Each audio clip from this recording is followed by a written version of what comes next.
নমস্কাৰ। এই মুহূৰ্তত অসমৰ প্ৰতিগৰাকী জনতালৈ দিব ওলাইছোঁ ডাঙৰ খবৰ।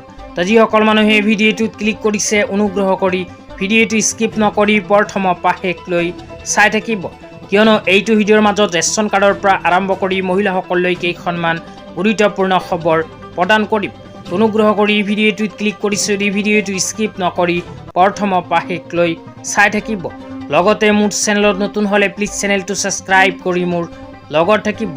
তো বলক ভিডিঅ'টো আৰম্ভ কৰি আজি প্ৰথমটো গুৰুত্বপূৰ্ণ খবৰৰ বিষয়ে বিস্তাৰিত জানি লওঁ। আজি প্ৰথমটো গুৰুত্বপূৰ্ণ খবৰ হ'ল ৰেচন কাৰ্ড লৈ। তো আপোনালোকক মোবাইল স্ক্ৰীণত দেখুৱাই আছোঁ ৰেচন কাৰ্ড লৈ এনেকুৱা এক বিশেষ খবৰ ইতিমধ্যে আমাৰ হাতত আহি পৰিছে।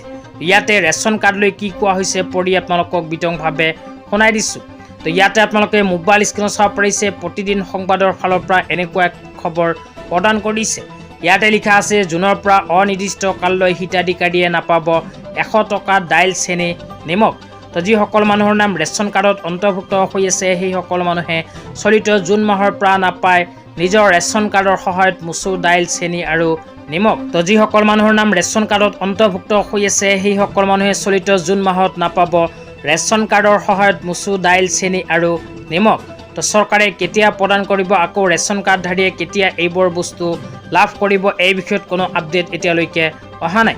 তেতিয়া আপোনালোকক দিব ওলাইছে আজি দ্বিতীয়টো খুবেই গুৰুত্বপূৰ্ণ খবৰ। আজি দ্বিতীয়টো গুৰুত্বপূৰ্ণ খবৰ হ'ল প্ৰধানমন্ত্ৰী ইণ্টাৰ্ণশ্বিপ আঁচনিলৈ। তো ভাৰত চৰকাৰে শিক্ষিত নিবনুৱা যুৱক যুৱতীসকলৰ বাবে আৰম্ভ কৰিছে প্ৰধানমন্ত্ৰী ইণ্টাৰ্ণশ্বিপ আঁচনি। এইখন আঁচনিৰ জৰিয়তে ভাৰতৰ 1 কোটি যুৱক যুৱতীসকলক 5 বছৰৰ ভিতৰত ভাৰতৰ 500টা শীৰ্ষ কোম্পানীত প্ৰদান কৰিব প্ৰশিক্ষণ। তো প্ৰশিক্ষণ চলিব 12 মাহৰ বাবে। তো প্ৰশিক্ষণ চলাকালীন শিক্ষিত নিবনুৱা যুৱক যুৱতীসকলে প্ৰতি মাহতে 5,000কৈ টকা লাভ কৰিব।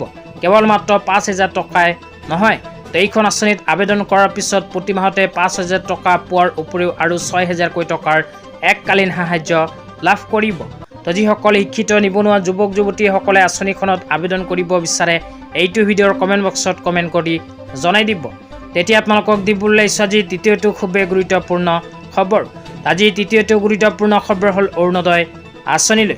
তো যিসকল মহিলাৰ নাম অৰুণোদয় আঁচনিত অন্তৰ্ভুক্ত হৈ আছে সেইসকল মহিলাৰ বাবে অসম চৰকাৰে প্ৰতি মাহৰ 10 তাৰিখটো অৰুণোদয় আৰু পেঞ্চনৰ দিন হিচাপে আগতীয়াকৈ ঘোষণা কৰিছে। কিন্তু যিসকল মহিলাৰ নাম অৰুণোদয় আঁচনিত অন্তৰ্ভুক্ত হৈ আছে চলিত মে' মাহত লাভ কৰা নাই অৰুণোদয় আঁচনিৰ ধন। তো যিসকল মহিলাই মে' মাহৰ 10 তাৰিখত অৰুণোদয় আঁচনিৰ টকা পোৱা নাই সেইসকলে অহা 10 জুন তাৰিখে লাভ কৰিব পাৰে অৰুণোদয় আঁচনিৰ টকা। কিন্তু অফিচিয়েলি কোনো আপডেট এতিয়ালৈকে প্ৰকাশ হোৱা নাই। তো আজি ইমানেই। ভিডিঅ'টো চাই কেনে পালে নিশ্চয় এইটো ভিডিঅ'ৰ কমেণ্ট বক্সত কমেণ্ট কৰি জনাই দিব। তো